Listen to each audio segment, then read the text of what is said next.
La historia inicia en una fiesta de desgranado de maíz en diciembre de 1910 o 1911, las fuentes difieren. El proceso de cortar, apilar y desgranar el maíz podía ser muy laborioso y a veces un agricultor aliviaba la carga, invitando a sus vecinos a lo que se llamaba una fiesta de desgranado. Los hombres se reunían en el granero o el campo para trabajar el maíz, mientras las mujeres se juntaban en la casa para cocinar. Los hombres competían en concursos como quién podía desgranar un bushel de maíz más rápido. Ahora, de vez en cuando, una mazorca de maíz tendría algo de color en ella, un remanente del pasado híbrido del maíz, y eso se llamaba una oreja roja. Y por tradición, si un joven descubría una oreja roja, entonces podía besar a la chica de su elección antes de la cena. Esa noche, un hombre de 20 años llamado Wesley Edwards descubrió una oreja roja y eligió besar antes de la cena a una chica que estaba siendo cortejada por otro chico, y ese beso se desplegaría en una serie de eventos que hoy en día se suele llamar la tragedia del tribunal o a veces la masacre de Hillsville. Es una historia que merece ser recordada. El condado de Carroll se encuentra en la zona rural del suroeste de Virginia, establecido en 1842 y nombrado en honor a un firmante de la Declaración de Independencia. El condado abarca desde las montañas hasta las áreas de piedemonte de Virginia. A principios de siglo, también se situaba en la línea entre la frontera y la modernidad. Su política era caótica y a menudo anulaba el Estado de Derecho. La representación de la ley a menudo era un asunto político, ya que los clanes rivales de familias ocupaban cargos como alguacil, sheriff o recaudador de impuestos en la política del condado. El poder político y la economía estaban entrelazados, por lo que los clanes familiares a menudo discrepaban y buscaban venganza por las ofensas percibidas, tanto legal como ilegalmente.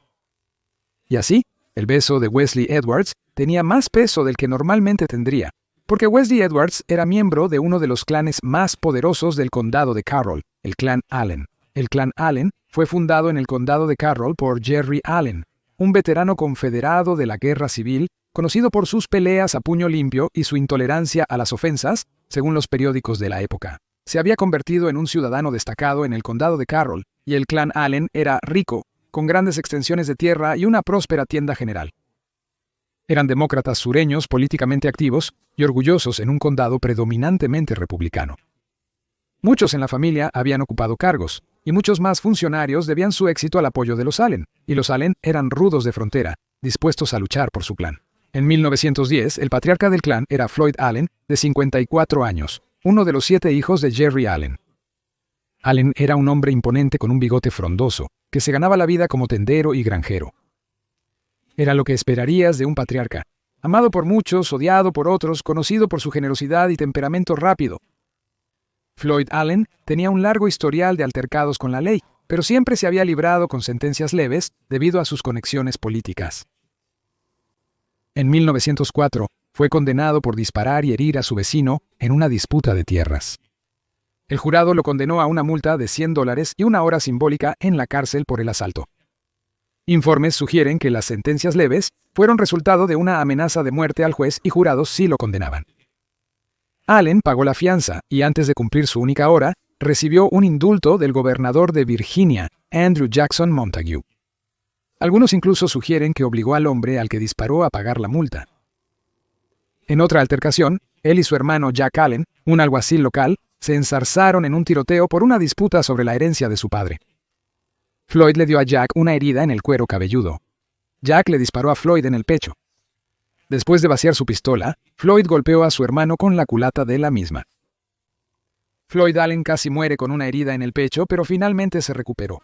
Como dijo un conocido suyo, era demasiado malditamente malo para morir. En su larga vida de violencia, Floyd Allen había sido disparado 13 veces, 5 veces en peleas con miembros de su propia familia. Otra vez sentenciado a una multa de $100 y una hora de cárcel, se rehusó a ir, jurando que nunca pasaría un minuto en la cárcel mientras la sangre fluyera por sus venas. Los periódicos de la época afirman que la familia Allen presumía que ningún miembro pasaría tiempo en prisión. Era cuestión de orgullo familiar. Los Allen incluso tenían a las autoridades federales acobardadas. En otro incidente, un agente federal mostró a Allen una orden para registrar su carro por aguardiente ilegal. Al inspeccionar la orden, se informó que Allen dijo: «Este papel te da derecho a entrar en ese carro, pero no dice nada sobre que salgas». El agente captó la indirecta y se fue. A pesar de su historial de ilegalidades, Floyd Allen también había sido nombrado diputado con frecuencia, y entre las quejas contra él, fue acusado de maltratar a prisioneros que intentaron escapar mientras era un diputado especial. Al día siguiente de la fiesta de desgranado, Wesley Edwards, sobrino de Floyd Allen, y su hermano Sidney, discutieron acaloradamente con Will Thomas, el pretendiente de la chica que Wesley besó. Como con mucha historia, hay desacuerdos sobre quién inició la pelea, pero ocurrió después de la iglesia. De hecho, una iglesia cuyo ministro, Garland Allen, era hermano de Floyd Allen y tío de los chicos Edwards. Luego se les acusó de asalto e interferencia con el culto. Floyd Allen estaba furioso porque a los otros involucrados en la pelea no se les acusó y culpó a la enemistad del fiscal de Virginia, William Foster, contra su familia. Foster era republicano y un Allen se había postulado contra él previamente. Foster había ganado por poco en una carrera muy disputada y se había convertido en un enemigo político de los Allen. Wesley y Sidney Edwards escaparon cruzando la frontera a Carolina del Norte. Floyd Allen afirmó más tarde que les había dicho que fueran allí, donde los funcionarios de Virginia no podían arrestarlos sin papeles de extradición, para darle tiempo a encontrarles un abogado y preparar su defensa. Pero el secretario adjunto del condado de Carroll, otro enemigo político del clan Allen, ordenó al sheriff arrestarlos en Carolina del Norte. Floyd Allen vio a sus sobrinos siendo escoltados a la cárcel por 2 diputados del condado de Carroll. Ambos habían sido encadenados y atados al poste del carro para evitar que escaparan. Allen estaba furioso por su tratamiento y exigió que fueran liberados. Como con mucha historia, los eventos posteriores fueron debatidos. Los diputados afirmaron que varios miembros de la familia Allen los atacaron. Floyd Allen afirmó que un diputado lo amenazó con una pistola y él lo desarmó.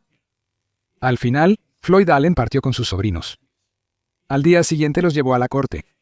Fueron condenados y cumplieron condenas cortas en trabajos externos. Pero el asunto no terminó, ya que Floyd Allen y 2 de sus hermanos fueron arrestados bajo la acusación de rescatar ilegalmente a prisioneros. Muchos funcionarios del gobierno del condado vieron esta acusación como una oportunidad para demostrar al condado que los Allens no eran una ley en sí mismos.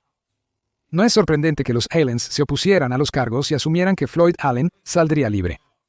Allen solo intervino, porque no le gustaba ver a sus sobrinos atados como cerdos. Para el clan Allen, los cargos contra él eran políticos. Floyd Allen nunca tuvo la intención de liberar completamente a sus sobrinos, sino solo de quitarles las restricciones y los había traído sin pelear. Uno de los 2 únicos testigos, el diputado Thomas Samuel, había huido del condado temiendo que los Allen lo mataran. Allen había logrado evitar cargos más graves antes. Sus abogados eran Walter Scott Tipton y David Winton Bolin, ex jueces del condado de Carroll. Tras varios retrasos, el juicio se realizó el 13 de marzo. 1912 en el Palacio de Justicia del Condado de Carroll en Hillsville. El jurado no llegó a una conclusión y el juez los incomunicó durante la noche, programando el inicio del juicio para la mañana siguiente. Se esperaban problemas y la mayoría de los funcionarios del tribunal llegaron armados ese día. Varios miembros de la familia Allen hicieron lo mismo. El jurado volvió con un veredicto de culpable y recomendó una multa de $1,000 y 1 año de cárcel. Indignado, se informó que Allen dijo al juez: «Si me condenas por el veredicto, te mataré». No obstante, el juez Thornton Massey condenó a Floyd Allen a 1 año de cárcel. Allen pareció tropezar al principio, pero luego dijo: «Bueno, no voy a ir». Y los disparos resonaron en la sala del tribunal. Aún se debate sobre quién inició el tiroteo, pero duró unos 90 segundos un enfrentamiento a tiros entre la familia Allen y los oficiales del tribunal.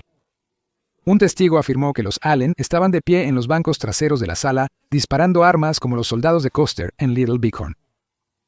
Floyd Allen recibió un disparo temprano que le destrozó la cadera. Cayó sobre su abogado David Boland. Se informa que Boland se quejó: «Me van a matar disparándote». El mismo Allen sacó una pistola oculta y comenzó a disparar. La pelea siguió por las escaleras del tribunal hasta que los Allens huyeron a caballo. En la sala del tribunal, 4 personas estaban muertas: el juez Thornton Massey, el sheriff del condado de Carroll Lewis Webb, el fiscal del Commonwealth William Foster y el presidente del jurado Augustus Fowler. El sheriff Webb recibió 5 disparos.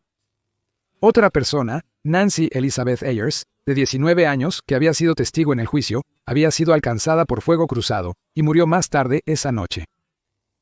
Otros 7 resultaron heridos, incluyendo a Floyd Allen y Dexter Goad, el secretario del tribunal que había ordenado el arresto de los Edwards en Carolina del Norte. Todavía hay agujeros de bala de la pelea en el antiguo Palacio de Justicia del condado de Carroll en Hillsville. Allen estaba demasiado herido para abandonar la ciudad. Pasó la noche en un hotel. Cuando los diputados vinieron a arrestarlo, intentó cortarse la garganta, pero lo dominaron antes de lograrlo. Detectives contratados por el gobernador William Hodges Mann capturaron a los miembros del clan Allen acusados en los tiroteos. Floyd Allen, quien se había recuperado de otra herida de bala, fue el primero en ser juzgado. Alegó defensa propia, pero fue condenado a muerte en la silla eléctrica. Claude Allen, su hijo, fue condenado a muerte por asesinar al fiscal del Commonwealth Foster. Otros 4 familiares fueron sentenciados a prisión. Hubo un último poco de intriga. Los Allen esperaron hasta que el gobernador Mann estuviera fuera del estado para intentar convencer al vicegobernador J. Taylor Ellison, un demócrata y exsoldado confederado, para conmutar las sentencias. Pero Mann se enteró del intento y volvió. Floyd y Claude Allen fueron ejecutados en la silla eléctrica el 28 de marzo, 1913. La lápida de Floyd Allen lo listaba como haber sido asesinado judicialmente. Pero aún quedaba una última víctima. Jack Allen, el hermano de Floyd Allen, el que había disparado a su hermano en el pecho, perdió su trabajo como alguacil después de los tiroteos. En 1916, mientras discutía con un extraño sobre los eventos ocurridos en Hillsville, la persona sacó una pistola y lo mató a tiros. Más de 1000 dolientes asistieron a su funeral, una señal de cuánto se estimaba aún a la familia Allen en el condado de Carroll. En muchos aspectos, la ejecución de Floyd Allen representó el fin de una era en la que la justicia comunitaria finalmente superó al individualismo rudo.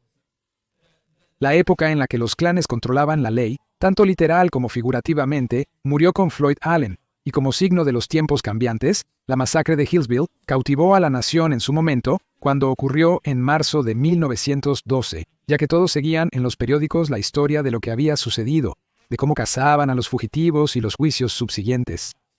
Pero apenas un mes después, en abril de 1912, el Titanic chocó contra un iceberg y se hundió en el Atlántico Norte, y la masacre de Hillsville se desvaneció para convertirse en solo otra pieza de historia olvidada. Gracias por escuchar este episodio de El Historiador, con fragmentos cortos de historia olvidada de 10 a 15 minutos. Si te gustó, por favor haz clic en el botón de me gusta. Si tienes preguntas, comentarios o sugerencias para próximos episodios, escríbelos en los comentarios. Responderé personalmente con gusto. Sigue a The History Guy en Facebook, Instagram, Twitter y visita nuestra tienda en teespring.com. Y si quieres más episodios sobre historia olvidada, todo lo que necesitas hacer es suscribirte.